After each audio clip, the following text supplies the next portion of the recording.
Organ transplant फर्जी NOC का पूरा प्रकरण है। आरयूएचएस के वीसी डॉक्टर सुधीर भंडारी पहुंचे हैं राजभवन। राज्यपाल कलराज मिश्र के सामने रखेंगे अपनी बात। बड़ी खबर, बड़ी जानकारी आपको दे रहे हैं और इस पूरे मामले पर फॉक्स इंडिया लगातार अपडेट भी आप तक पहुंचा रहा है। ऑर्गन ट्रांसप्लांट फर्जी एनओसी का ये पूरा प्रकरण है।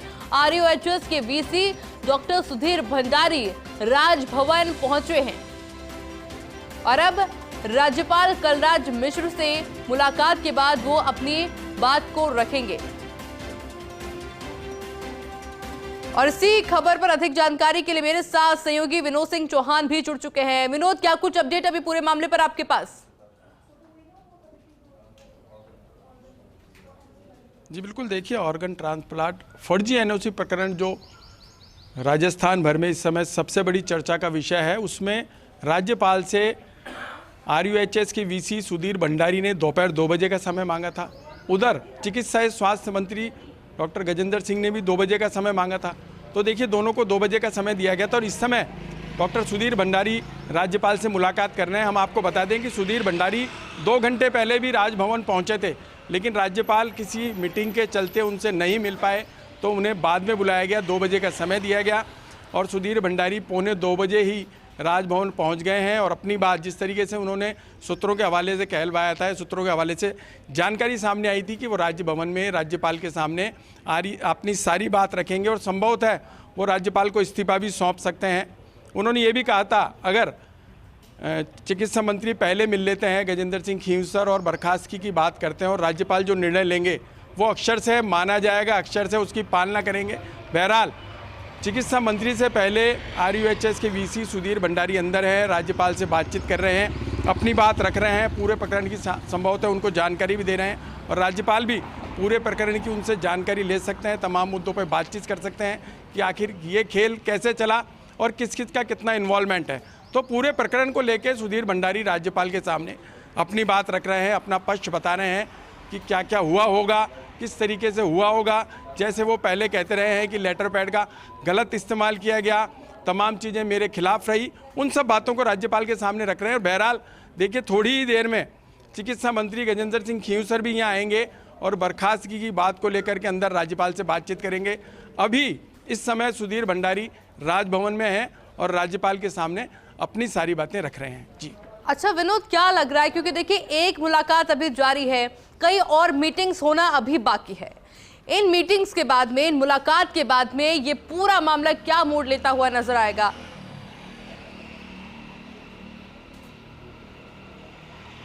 देखिए, 2 बड़े मामले हो चुके हैं जिनमें 2 की बर्खास्तगी पर तलवार लटकी थी, लेकिन उनके इस्तीफे लिए गए हैं। अब जिस तरीके से मुख्यमंत्री ने नाराज़गी जताई थी और उन्होंने चिकित्सा मंत्री को लेकर भी नाराज़गी जताई कि बर्खास्तगी होनी चाहिए थी, आपने इस्तीफे क्यों मंजूर किए। इसके बाद सुधीर भंडारी प्रकरण चला, सुधीर भंडारी की बर्खास्तगी का मामला चला।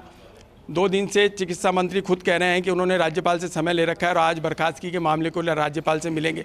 तो देखिए, एक बड़ा खुलासा भी हुआ, एक बड़ी बात भी सामने आई और राजस्थान को लेकर के जिस तरीके से बातें चल रही हैं कि एक फर्जी एनओसी प्रकरण ट्रांसप्लांट में हुआ, उसको लेकर के तमाम चीज़ें गिरती नज़र आ रही हैं। और अब जिस तरीके से सुधीर भंडारी राजभवन में पहुंचे हैं, तो संभवतः वो अपना इस्तीफ़ा राज्यपाल को सौंपेंगे, क्योंकि देखिए, अगर चिकित्सा मंत्री पहले आ जाते तो बर्खास्तगी तय थी, लेकिन सुधीर भंडारी पहले आप पहुंच गए हैं और हो सकता है राज्यपाल को अपना इस्तीफ़ा सौंप दें और अपनी बातें रख दें। देखिए, तमाम अपनी तरफ से जो सच्चाई या जो उनको कुछ कहना है वो बताएंगे, लेकिन चिकित्सा मंत्री जिस तरीके से राज्यपाल से मिलेंगे, उनके पास भी सारी चीज़ें हैं, तमाम वो चीज़ें हैं जो राज्यपाल के सामने बिल्कुल विनोद, आप बने रहेंगे हमारे साथ में, क्योंकि स्वास्थ्य भवन से मेरे साथ में एसोसिएट एडिटर विकास शर्मा भी जुड़ गए हैं। और विकास जी, क्या कुछ जानकारी मिल पा रही है अभी वहां से? अब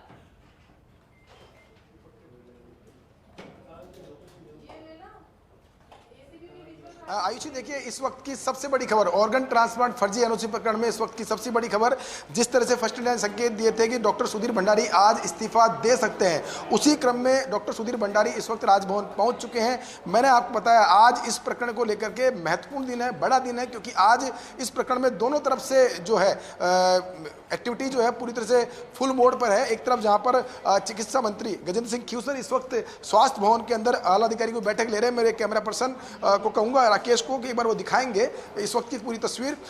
गजेंद्र सिंह ख्यूसर का जो कक्ष है वो आपको दिखा रहे हैं आपको कि ये जो कक्ष है, इस कक्ष के अंदर इस वक्त गजेंद्र सिंह ख्यूसर जो राज्य स्तरीय कमेटी है उस कमेटी की बैठक, जो कमेटी है उस कमेटी की जो रिपोर्ट है उसका अध्ययन कर रहे हैं और उसके जो महत्वपूर्ण बिंदु हैं उनको लेकर एक जिस्ट नोट जो है वो बनाया जा रहा है। वहीं दूसरी ओर सुधीर भंडारी जो है वो राजभवन पहुंच चुके हैं। राजभवन पहुंच करके वो अपना पक्ष रख रहे हैं। इस पूरे मामले में मैं आपको बता दूं, भंडारी से जुड़े हुए जो डॉक्टर भंडारी हैं उनसे जुड़े हुए जो सूत्र हैं उन्होंने साफ कर दिया है, बहुत फर्स्ट इंडिया से एक्सक्लूसिव उन्होंने संकेत दिए इस बात को लेकर के कि राजभवन में उन्होंने समय मांगा था मिलने के लिए, उनको समय मिला और वो कुछ ही देर पहले राजभवन पहुंच चुके हैं। और साथ में उन्होंने ये भी कहा कि इस पूरे प्रकरण में जितने भी तथ्य हैं, जितने भी भंडारी के पक्ष की जो बातें हैं वो सारी बातें उन्होंने पहले रख दी है और उसके बाद में जो भी क्वेरी होगी वो भी रखने को तैयार है। लेकिन उसके साथ ही बहुत स्पष्ट कह दिया है कि राजभवन और राज्यपाल कलराज मिश्र जो भी निर्देश देंगे उसकी वो अक्षर से पालना करेंगे। यानी कि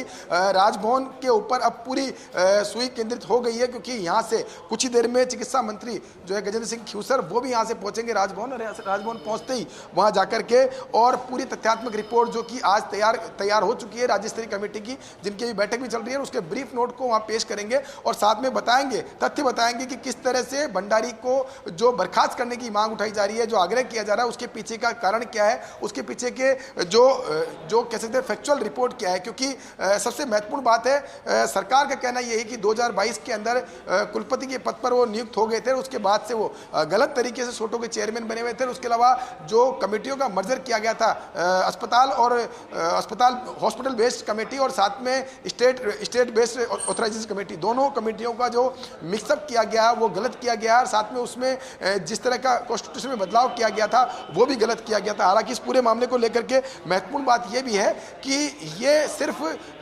मेडिकल कॉलेज के स्तर पर नहीं किया गया था, इसमें राज्य सरकार की अनुमति थी। राज्य सरकार में बैठे हुए जो लोग थे उन्होंने उसकी अनुमति दी थी। उसके बाद में ये पूरा प्रकरण जो है उसमें कमेटियों का गठन किया गया और दो कमेटियों को मिलाकर के एक कमेटी बना दी गई थी। इसके अलावा दूसरी बात करें तो जो फर्जी एनओसी के जो प्रकरण सामने आए थे उसमें भी जो माफ कीजिएगा, उसमें भी जिस तरह के साइन सामने आए हैं उनमें भी एक दो साइन में फर्जी साइन है। साथ में सुधीर भंडारी के लेटर पैड का जो उपयोग किया गया है, इस पूरे प्रकरण को लेकर के लेटर पैड भी सरकार की तरफ से जारी किए गए हैं कि इन लेटर पैडों का उपयोग किया गया जिसमें कि वो सोटो के चेयरमैन बने हुए थे, कमेटियां ऑर्गेनाइज कर रहे थे, फोटोग्राफ भी जारी किए गए। लेकिन वहीं दूसरी ओर डॉक्टर सुधीर भंडारी से जुड़े हुए जो सूत्र हैं उनका दावा है कि 2022 में जब वो उन्होंने अपने पद से इस्तीफा दे दिया था और एसएमएस मेडिकल कॉलेज से वीआरएस उन्होंने लेकर के और वो आरयूएचएस के वाइस चांसलर कुलपति जब बन गए थे उसके बाद में उन्होंने ऑर्गन ट्रांसप्लांट की जो एक्टिविटी है उसमें पार्टिसिपेट करना बंद कर दिया था, क्योंकि वो सोटो के चेयरमैन बने हुए थे। सोटो के चेयरमैन बनने के पीछे का तर्क यह है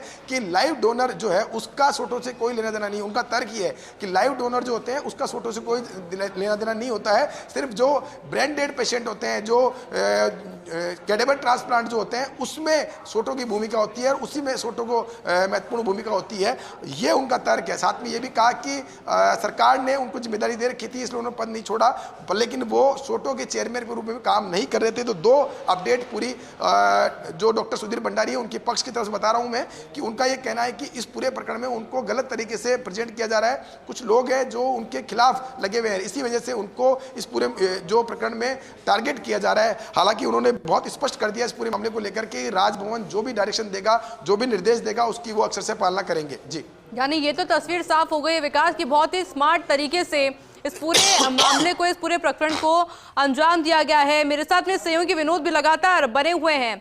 अब विनोद, मुलाकात को लेकर कुछ अपडेट मिल पा रहे हैं अभी?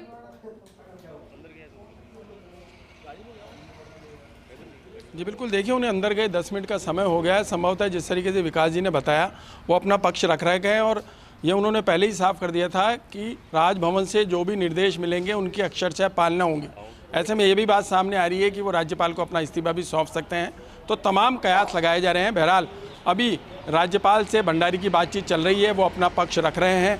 देखने वाली बात ये होगी कि चिकित्सा मंत्री वहाँ स्वास्थ्य भवन में मीटिंग पूरी करके कितनी देर में तथ्यात्मक रिपोर्ट लेकर के राजभवन पहुँचते हैं। हो सकता है कि दोनों का आमना सामना भी हो जाए, राजभवन में बैठकर राज्यपाल दोनों को आमने सामने बिठाकर भी बातचीत करें। द्विपक्षीय वार्ता भी हो सकती है, तो कुछ भी संभव हो सकता है। लेकिन थोड़ी देर में चिकित्सा मंत्री भी राजभवन पहुंचेंगे और तथ्यात्मक रिपोर्ट रखेंगे। जिस तरीके से विकास जी ने बताया कि राज्य स्तरीय कमेटी ने एक रिपोर्ट तैयार करी है, उस रिपोर्ट के तथ्यों के आधार पर वो राज्यपाल के सामने अपनी बात रखेंगे और सुधीर भंडारी की बर्खास्तगी की मांग करेंगे। इससे पहले सुधीर भंडारी अपनी सारी चीज़ें, अपने सारे तथ्य, अपनी सारी बात राज्यपाल को बता रहे हैं और यह भी संभव है कि वो अपना इस्तीफा भी राज्यपाल को सौंप सकते हैं। तो कुछ भी हो सकता है। बहरहाल मंत्री के राजभवन पहुंचने के बाद ही पता चल पाएगा कि अब क्या प्रक्रिया होगी और किस तरीके से या तो बर्खास्तगी होगी या इस्तीफा पहले ही मंजूर कर लिया जाएगा। जी बिल्कुल विनोद, यानी कि लगातार अपडेट आपसे लेते रहेंगे क्योंकि यही वो मोमेंट है कि कभी भी कुछ भी हो सकता है। विकास मेरे साथ जुड़े हुए थे, विनोद जी मेरे साथ जुड़े थे, आप दोनों से ही लगातार अपडेट लेते रहेंगे। फिलहाल के लिए आप दोनों का ही बहुत बहुत शुक्रिया।